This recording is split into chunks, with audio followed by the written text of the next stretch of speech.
那个时候也经历一些事情，让我对荧幕有一点恐惧。节目组要你怎样，要你那样啊，可是不是我要的样子。你真的无欲无求的吗？你会想红吗？我要红，但前提是我就是要用这样的方式让大家看见我。你会不会怕票房是吗？啊，对，没有人来。你有没有那种最不喜欢的星座？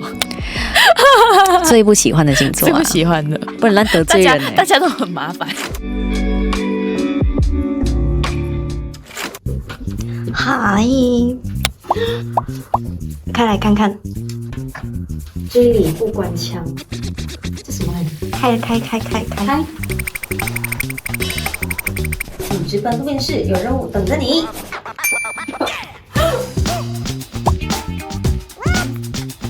Hello，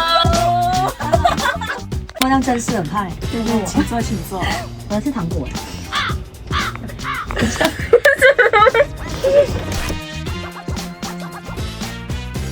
欢迎回来，这里不关枪。你好，我是 Jessie 伟基。那今天的新的一集的这里不关枪呢，我们迎来了一个新朋友，他是我们台的City Plus 独立音乐 bar 的主持人，也是独立音乐歌手 Ava 林立谦。Hello， 观众大家好，大家好。那你最近最近是在筹备着你的个人演唱会吗？就最近有没有状态比较累、比较凌乱这样子？当然会比较紧张哦。因为倒数1个礼拜多哦，12月1号就是了嘛，所以现在也是在很如火如荼的在筹备当中。那我们话不多说，我们直接来看今天我为 Ava 准备的这个他的个人档案。也太正式了吧，很可怕！你 stop 我，因为我这里是特务整个一个所的感觉，所以我就有为每个来宾准备一个他们的个人档案。这个就是你最新的那个形象照。然后我特地找了一件跟你差不多一样的衣服，有一个洞洞的。结果我今天我也是有洞洞，有吗？对，我觉得这件是最符合你的 style 的，所以我今天有来加入一下，很用心。然后就是姓名 Ava 林立谦啦，然后星座你是一个天秤座，对，就我看不出来耶。那你觉得我是什么星座？我一开始的时候，我觉得你就是因为很开心，所以我觉得你是那个一开始有觉得有一点双子的感觉哦。因为好像很容易跟别人相处哦，就是因为我身边有一些双子的朋友，感觉他一开始来都很容易 approach 别人，就很快乐的感觉。天秤也是哦，真的吗？因为我身边很少天秤的朋友哦。然后第三个呢，我就有打听到啦，你的专业是跟广播相关的，我有一点 shock，因为我觉得可能你会读跟音乐相关的，为什么一开始没有选择读音乐相关的科系而去读广播？哦，没有，其实一开始我在小学、中学的时候，我就参加很多诗歌朗诵比赛啊、演讲比赛这些的啊，在声音上有蛮多的训练然后就其实一直以来我的梦想啦，以前梦想是想要当一个主持人，所以就去台湾读广播咯。然后刚好在要去台湾念书的那一年，我刚好就接触了一个我的堂哥，他本身就是有在举办一个集结素人的音乐分享会他就给一个这样的机会问我倩，你要不要来创作歌曲？我讲我不会创作，我就用了一把乌克丽丽从很简单的 C 和弦开始创作了我第一首歌。那个时候去台湾前，我才发觉到自己喜欢创作这件事情也刚好有这个契机，在台湾读广播的过程中，也参加很多的词曲创作比赛，2个同步进行，也是有去修词曲创作的学程。所以是因为有了对，就是喜欢诗歌朗诵这种演讲之类的东西，才会。然后过后才接触到音乐类的东西是这2个是完全截然不同的平台跟机会。对，然后发现到我除了喜欢主持以外，我也喜欢音乐创作。然后那如果以后有机会的话，会想要再去修读跟音乐有关的吗？应该是不会了，因为音乐吉他也是自学的，然后创作大部分也都是自己去学习的，自己去挖掘的然后编曲的话之前也是有上过一些课程都是免费的那种然后基本上其他都是自己去摸索。那我有一个问题，就是我听说啦，就是你之前听很多人说对有啦，网上也有找到一些资料，就是说你可能以前在参加一个节目的时候呢，你就是因为参加了那一档节目之后，就更确定了自己说想要当一个电台的 DJ， 就想问当时候是发生了什么事情？OK， 我要给你挖到知道这个我有做功课，主播新时代对吗？它是一个真人秀，主播真人秀的一个节目。其实那时候的确它是我的一个很好的开始。它让我更加清楚知道我主持我想要走什么样的路线，然后也让我更加坚定的跟自己说，我在一个比方说这种比较算是娱乐圈啦，我更加要站稳自己的脚哦，因为的确那时候也因为真人秀，所以可能节目组啊，他们还是会希望做效果的。对，可能会要眼泪啊、热度啊什么的，所以那个时候的我本身的确是没有这么有那种想要赢的感觉，我就是纯粹去参加而已。对，我只是纯粹想要去拿经验啊。天秤座，你看爱好和平嘛，所以就只是觉得这样子咯，纯粹去认识人，跟大家连接这样可是就我就不要去说太多什么东西，但简单来讲，就会是在那边我更加清楚知道。我还是比较喜欢用我自己的方式主持，而不是去迎合市场。做可能like you know 就是去做一些自己平常不会做的事情，还是想要用自己的方式去把自己本来最真实最真诚的样子展现在观众面前所以我觉得也是一个很好的机会啦，就是因为这一次的这个契机让你更明白知道你自己更喜欢什么，更适合什么。对，刚好那个时候也去台湾读广播嘛。对，其实有一部分的我是觉得说，那个时候也经历一些事情，让我对荧幕有一点恐惧。对，我对荧幕会有一点阴影，因为那时候可能节目组要你怎样要你那样啊，可是不是我要的样子之类的，所以也借此这个机会去台湾，算是有一种一开始啦是想要逃避荧幕。那作为主持人，做广播主持人，我就不用露脸嘛，就很舒服，我只是需要声音可是那个时候在台湾的时候，我又看到有创作比赛，又有一些舞台的一些机会。可是我看着那个舞台，我又向往，我还是想要唱我的歌，我还是想要去台上表演，即便他还是会在大众面前。所以那时候也是内心各种挣扎，最后还是去做了，因为这毕竟还是我热爱的事情。有一段时间啦，就是跌下去低谷，然后我再重新站起来，这个整个过程可能也是耗了大概1年的时间，这样。慢慢去对自我认可、自我身份认同这件事情，也是用一段时间去接纳我自己，去原谅我自己，然后去爱我自己。就是说 it's okay 这就是我就用我最真实的样子展现在大家面前就可以了。我不用去跟任何人去交代，我没有去亏欠任何人。这件事情是不是我们每个人的必经之路？因为我觉得我最近有几个朋友也在跟我说这件事情，他们觉得说自我接纳这件事情好难哦，他们最近都在学习着，就他们现阶段可能他们对我说的话就是，我有点不相信这个世界上会有100%接纳自己的人，你有缺点你也可以容忍吗？这样子。但是我觉得好像这个真的是我们每个年轻人现在在经历着 in our 20s， 我们真的要这样过来耶。对啊，所以就是接纳一切的发生，不管好还是坏，它都是我们身上的养分，任何情绪都是，就把你的身体当成是一个通道，而让好与坏的情绪自在的流动，允许它来，然后你也不要让它停住太久啦，不说不好的情绪，然后还会有一天会很自然的走，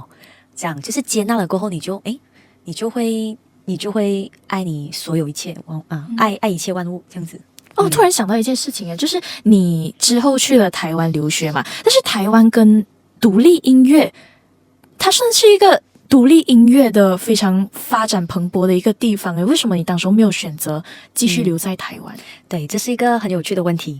其实我那个时候在台湾留学4年了之后，其实那时候刚开始会有一点犹豫跟挣扎，到底要留台还是回来最后有一把声音告诉我我必须回来，因为我是一个 J 人，我会去想长远。我也是 J 人，所以做一个 J 人，那个时候我就想，为了长远发展如果我要在台湾，我必须做朝9晚5的工作，我一定要在电台工作。那可是我又想要做音乐，我需要资金我需要钱对，如果我继续在台北生活，我要租房子，然后我做这可能朝9晚5，一开始的底薪也不够也不多，做传播行业本来就不是很高，所以那这时候我还要付水电费、房租什么的，我哪来的钱来做音乐？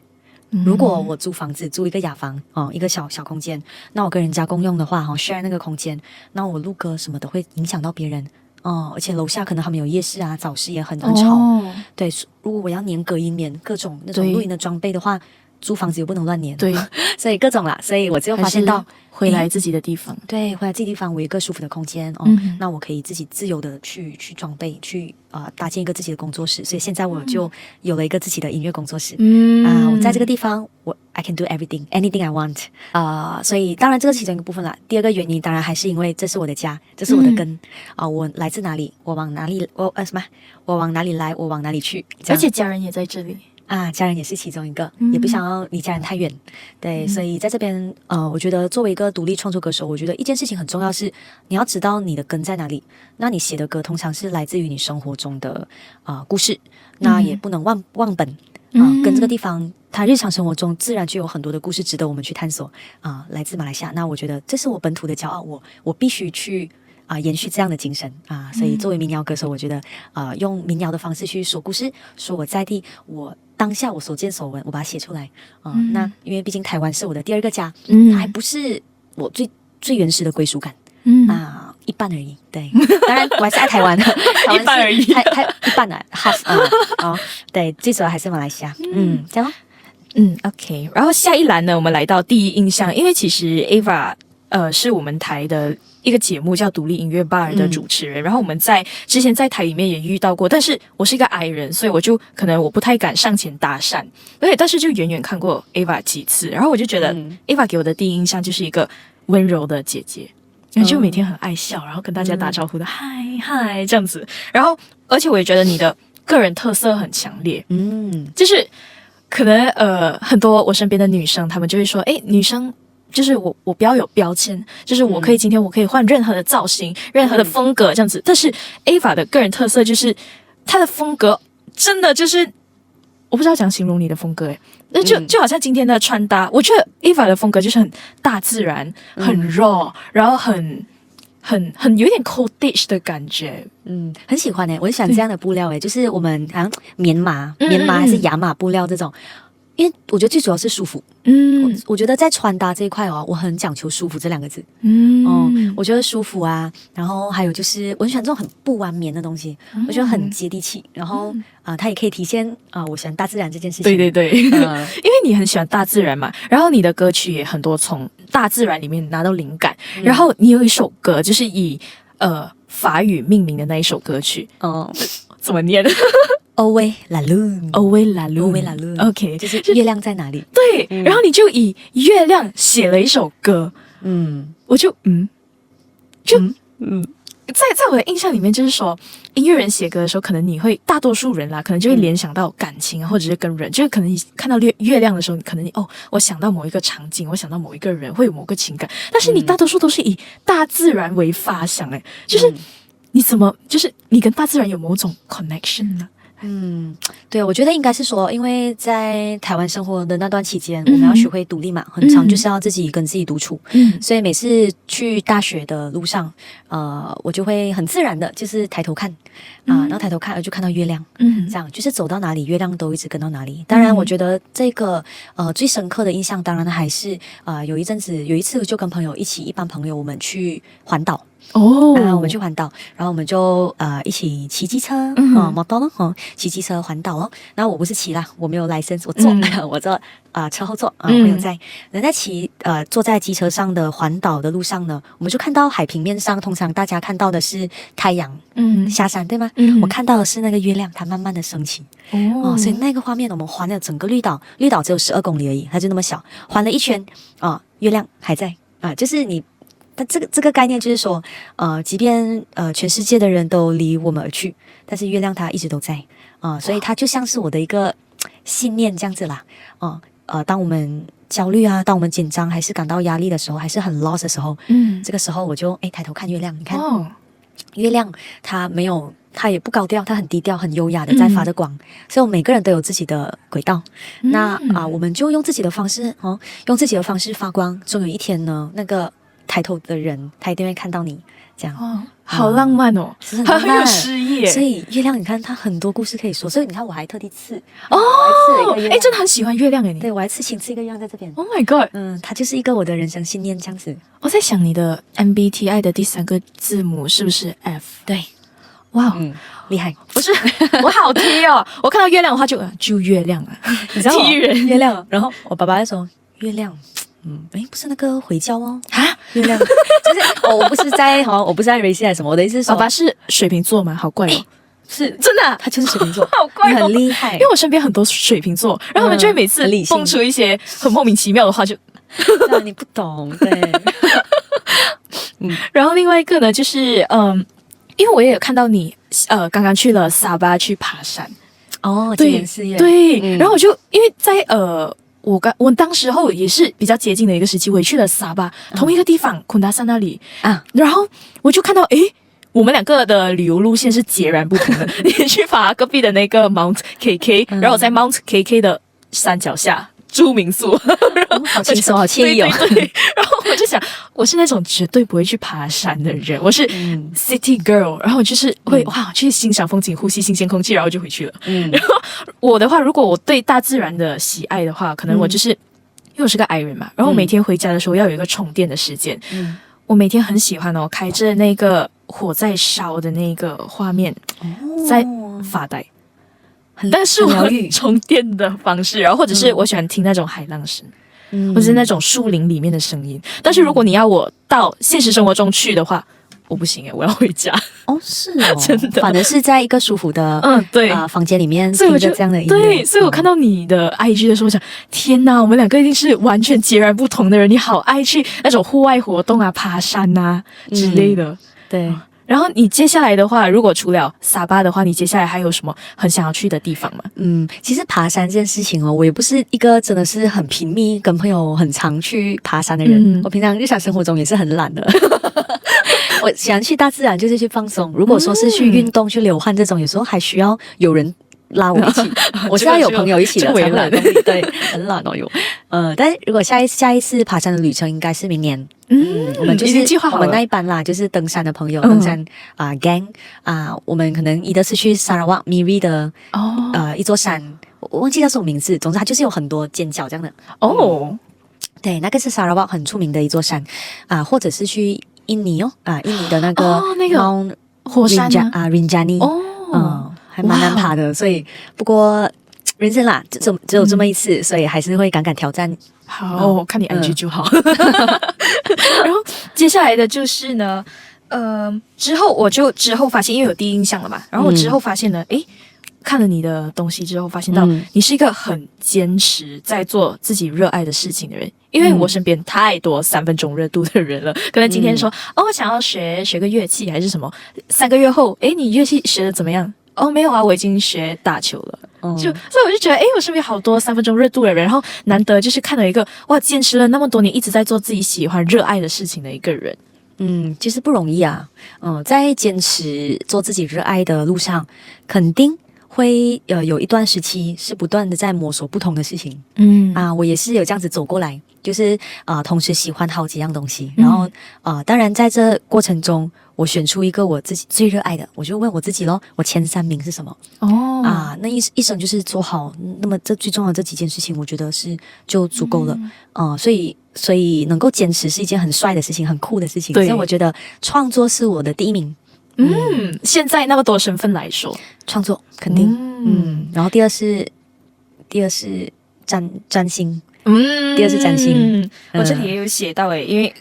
我觉得你擅长的东西就是唱歌、弹吉他还有占星。我觉得你很厉害。就是如果现在我给你一个挑战的话，就是现在你通过刚才跟我对话的那短短的时间，你可以猜出我的星座吗？哇，你要猜错怎么办 ？OK， 我猜猜看哈。可以试看，但这个只是猜所以不代表我不专业。可以，你可以问我几道问题我可以回答你，然后通过你的判断。对。你说你是 I 人是吗？对，我是 I 人。你是 I 人我觉得你一的是土元素，然后不然就是火元素。有吗？有有啊，有火吗？你连我的上升月亮都猜到了。猜到哇！你是太阳是火元素吗？还是土元素？土元素 OK。我太阳是土元素，那你上升是火咯。你的太阳金牛真的对通过哪一点判断出来的？通过刚刚你说在你身边你很多朋友都是看到月亮的话呢OK 应该是我不是这个是我看到月亮。通过刚刚我们说我们去沙巴你跟我去的地方会截然不同。我会去大自然去爬山，去这种很需要流汗做很多的苦力活的事情。那你会想要在山脚下在很 chill 的地方休息民宿很平静惬意这个是很金牛座。真的吗？金牛座是很向往过着简单舒适的生活。不喜欢流太多汗，不喜欢太多的冒险，因为是土嘛。对，土真的我是非常不太喜欢接地冒险气。土很注重安全感跟踏实感，对不对？对，还有金钱的重要性。对，和爱钱的女人。然后上升是火，是因为我觉得你上升是我们的第一个直觉嘛。你带上了一个保护层，那也是你面对社会的方式。它也是你身上很好的武器跟社会能力我觉得你的那个是你的上升。你的上升会有个外向的一面，去让你去接待人对，去为他人服务。真的很多人不相信我是矮人，因为你的上升是火象。对，你可以猜一猜我的火象是？我的上升跟月亮是一样的。白羊？不是狮子、射手。错了这个很难啦，这个真的很难。射手OK 也是有啦。就是会很喜欢跟人打交道。该打交道的时候，对，该交际的时候还是会也算是给别人很多的能量的一个人。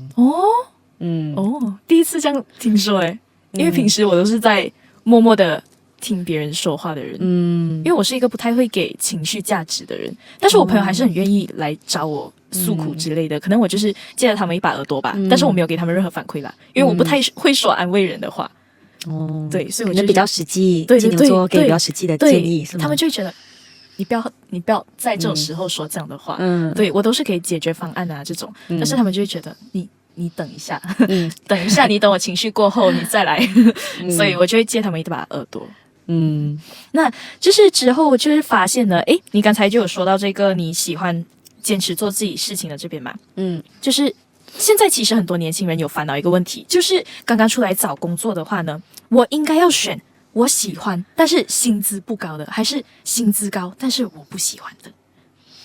哇，很烦恼这个我觉得我身边的人大多数因为刚刚踏入社会都在做这个选择题。我觉得如果问回我那个时候的我，那个时候的自己，我会选择一个你刚讲嘛，薪资不高，但是是自己喜欢的事情。我会选择薪资不高，但是是做自己喜欢的事情。我觉得一开始就是要去磨练自己。所以我觉得薪资它对我来讲不是最主要的，因为最主要是我们要去寻找做什么事情是自己快乐的事。对，因为当你可能越长越大，如果这份工作它的薪资很高，可是你做的不开心，你有了钱，可是你心里还是空虚的，你的精神上还是匮乏的。你回到家你有车了，你有房了，可是你瘫在沙发上，你就觉得然后呢那种感觉你会觉得好像心里缺了一个口。可是如果今天你的薪资不高，但是你能够做件事情的时候，它会让你感觉到你的心是在你知道吗？它是在热着的，它是你做件事情还会让你起鸡皮疙瘩，它会让你心头发麻。yes 你找到成就感，我觉得这个精神上的东西它才是最难能可贵的。我觉得我也是会选择一样的，因为我有看到我身边有一个朋友，他真的是选择了跟所有人不同的道路。就是可能现在大多数人觉得对我们年轻人的印象就是你们只爱做自己喜欢做的事情，不爱做的你们就说我不干了这样子。但是我有一个朋友是他现在就在做着自己非常不喜欢的事情，但是他就跟我透露说现在是高薪资的，然后怎么办呢？怎么填补他内心的那空虚呢？他有资金稳定之后呢，他开始发展他的副业或者是副爱好。对，我就觉得哇，这个人好强真的，我就觉得哇，那么多能力心力跟时间再去发展另外一个东西，我觉得哇，很佩服他。我觉得没有对错，就是只要薪资高，你有足够的钱你有足够的资本，你就可以去做你喜欢的事情。那更好对，而且我也觉得他从一开始就知道自己要的是什么，因为可能我们有些人在犹豫，可能很多件事情不一样的，我们好像都喜欢，但是我们还不知道自己最喜欢的是什么。现在我们还在那个十字路口。没关系，那就是去 try，对，去尝试。是，那我想问你，因为可能在网络上有看到很多人在讨论一个话题，就是做喜欢的事情是福，但是有些人觉得做自己喜欢的事情是个祸。那对你来说，你觉得是福还是祸？福啊，肯定啊。那祸的%率应该有吧，有少吧？我觉得祸可以把它当成是一个代价因为我们做喜欢的事情肯定要付出一些代价的比方说你的收入不稳定上上下下起起落落那这件事情因为你一开始做了这个决定那你就必须承担起这个后果你要跪着也要走完这条路因为是你选择的，所以这个是我跟自己说的。对，如果所以对我来讲，祸，我觉得福跟祸他们都是50-50， 50-50，就像跷跷板这样子，对，有上有下。那你那么长时间以来，你怎么去平衡这个东西？就收入这个东西真的很上上下下哎，然后你也跟着可能你自己的情绪吧，也上上下下这样子，你要怎么去平衡这个东西？当然你就要更加努力啊。我就跟我自己讲，可能做占星事业，还是说音乐创作那这2件事情，如果我做了选择，我要持续在这2件事情把它做大发展的话，那我就要更加努力的去做更多的内容产出，努力的去经营我的这个个人品牌所以这是唯一的一条路。而且你那么多年来，你都一直跟自己讲的一件事情，就是要保持纯粹，就要回归初心，这样子要记得一开始我自己为什么要做这件事情。但是做自己喜欢的事情的时候，然后你要把它发展成一个事业的时候，你就会遇到很多诱惑、障碍，然后甚至是因为自己环境外在因素导致的一些变化。所以我想问的就是，你怎么可以那么多年始终一直把自己保持那个初心不变？我也不知道可能是我从小我一直以来坚持的信念，我从小就告诉我自己，我不能忘本，然后我必须感恩，学会感恩所有过去栽培过我的老师，还是说父母家人还是在一路上指引我的贵人，对，还有就是要学会谦卑，我觉得这件事情很重要。我就一直跟我自己讲，我不管去到有一天，如果真的去到很高的地方，我也一定要学会弯腰，我也一定要学会说谢谢。不能觉得自己已经去到很高的地方，大家都那碰到没有，就是意思就是说我也很感谢，为什么我喜欢大自然就是这样。当我可能人生中遇到迷惘的时候，我就是喜欢去大自然走走，因为在大自然里面，它就一切都变得很简单，它一直提醒着我咯，提醒着我一切回到最纯粹的样子。大自然就是最好的一个环境。那当然月亮也是各种我觉得，所以占星也是一个占星也是一个我跟我自己对话的工具因为它一直让我发现到我哪里可以改变我哪里可以去改善，或是我可以怎么样活出我自己所以这一套东西它就可以适用于每一个人。我就发现到哇，这个真的这个可以不断提醒着我们走在对的轨道上那我很好奇，就是你真的没有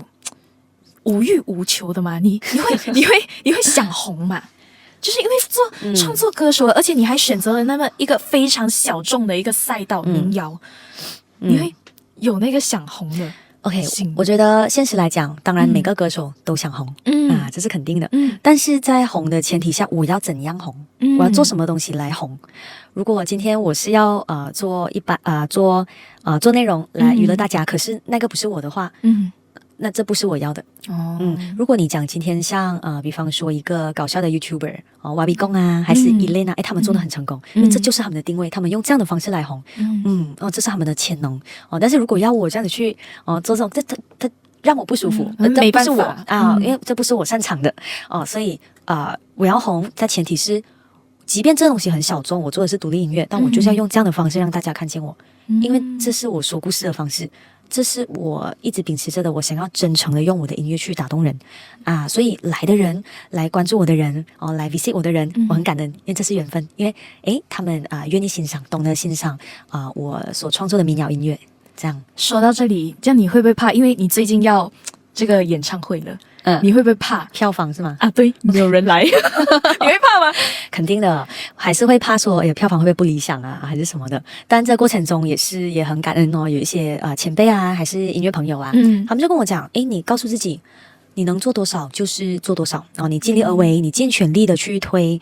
去宣传，然后接下来剩下的就是就 enjoy， 对，就接下来就是 go with the flow， 让时间证明一切咯当天不管有多少个人来，我也很感谢这些前来的人，因为毕竟年尾真的太多演出了那我就很好奇，就是你会有在做音乐那么长的一段时间，你会有一些焦虑吗？你自己的烦恼还是不自信的时候吗？不自信应该是说在创作的前期，应该是讲我一开始创作的时候，那个时候也还在塑造着自己的创作风格的时候那个时候因为一开始还没有正式发行歌曲会对自己不自信，当然肯定会担心说我发出来这个人家会不会不喜欢会不会不满意啊，会不会觉得很好笑啊，会不会嘲笑之类的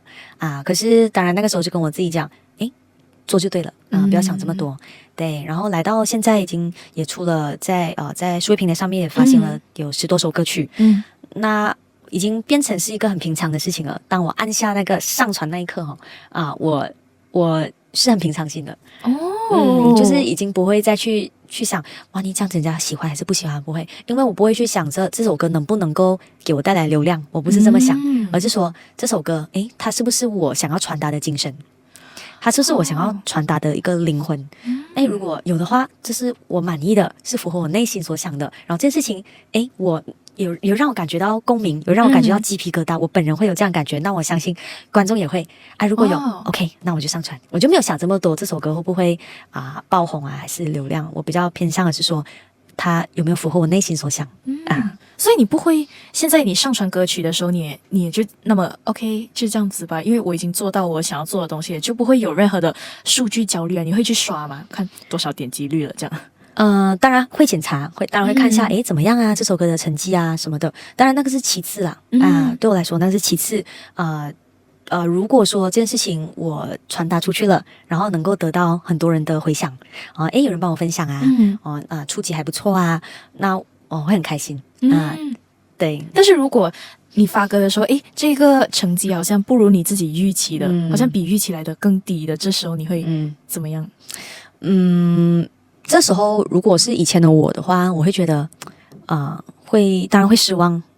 以前的我的话一开始的时候我会觉得怎么没有更多人看见那个时候就开始觉得这是不是我应该走的路在人生的一些时刻还是会想要放弃，肯定的会觉得这样我还不要继续做，可是在我要跌下去那个我又把自己拉回来，不能我要坚持下去肯定的不可能一路就是顺到底了，对，就也是会有想过哎呀算了就不要做了可是那个时刻很短暂我很快就把自己拉回来我就转念不可以放弃，我要一直坚持做下去对，所以来到现在就算是数据不好还是什么，我会跟我自己讲已经是平常心，觉得这样我需要去改进可能我要改进，我要怎么样推得更好或者是说可能接下来我就自然的让它发生一切都是最好的答案这样子咯不会去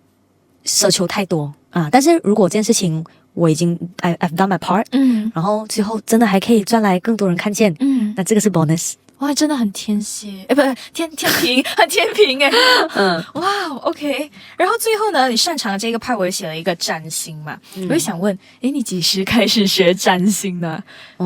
占星也是在台湾留学的时候接触到的在台湾这个地方收获了很多台湾这个宝岛真的是让我找到我自己的地方对，让我找到我自己的定位，所以很多朋友都讲哇 Ava 你4年前跟4年后你变很多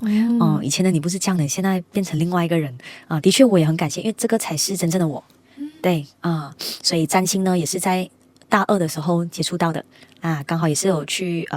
他们的一个电台有被邀请去采访被受访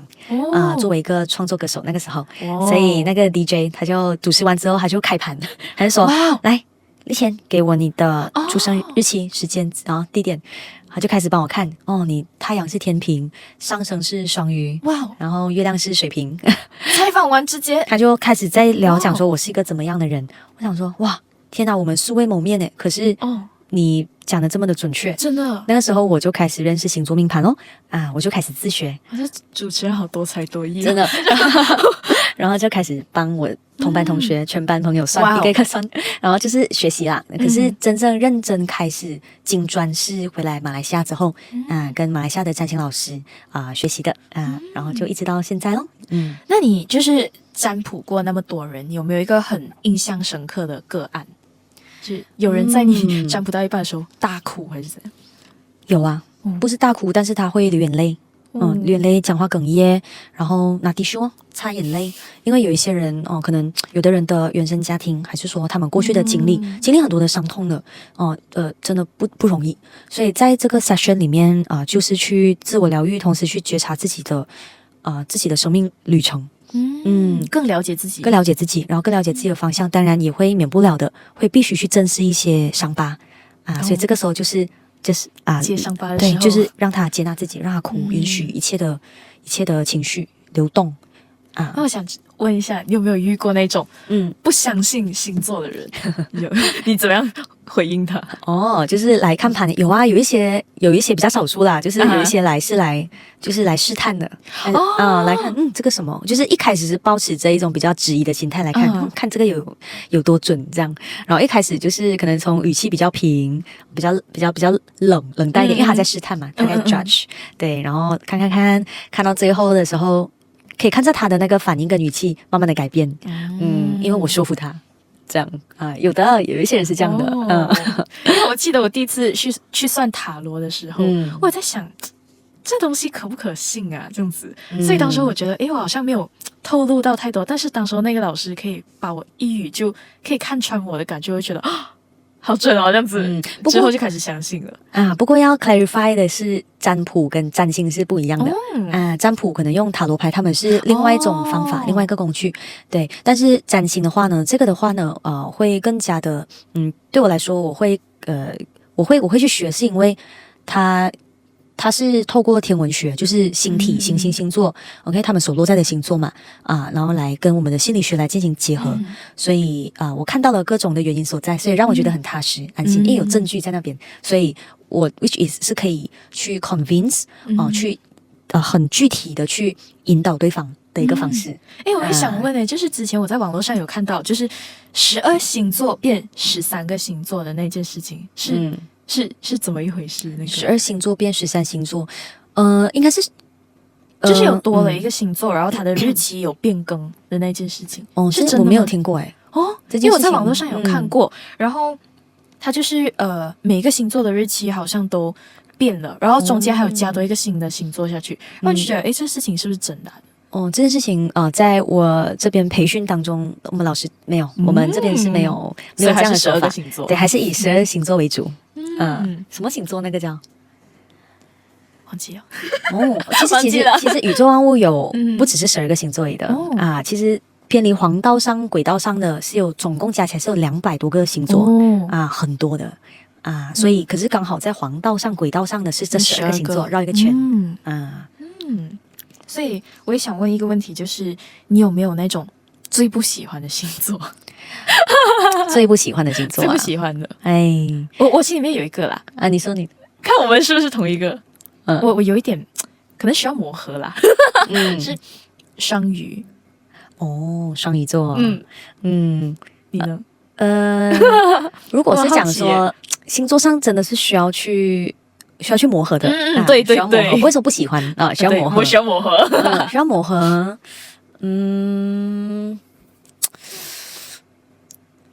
哇，其实每个我想一下不能让得罪人大家都很麻烦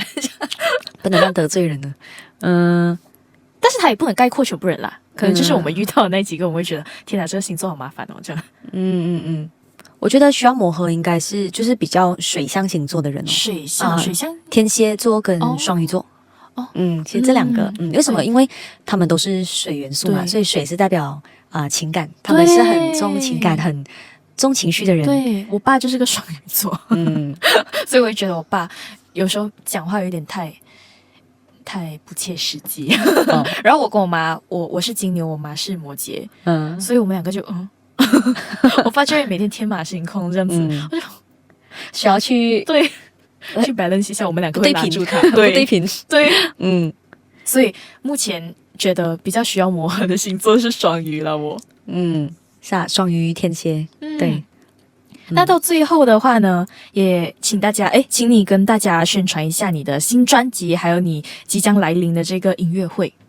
好啊，所以我今年在不久前已经正式发行了全新 EP， 叫做《原地重生 Eternal》。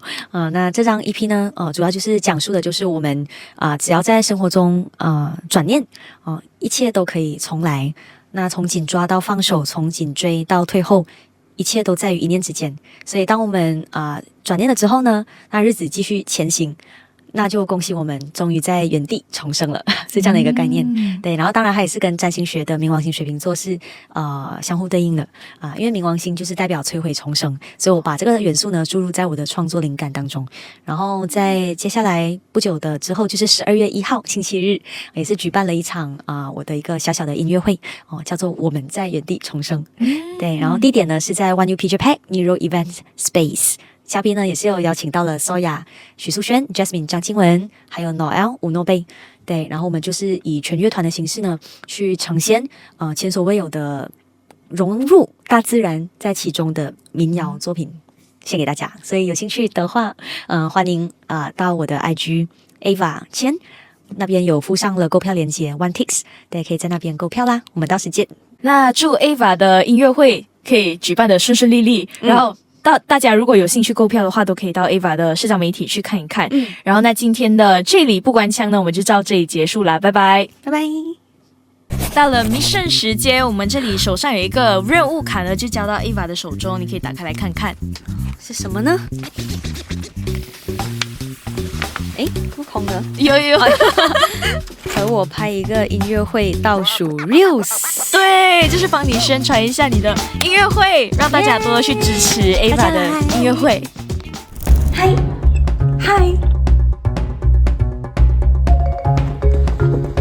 记得来看我的音乐会哦。12月1号，一起在原地重生，到时见。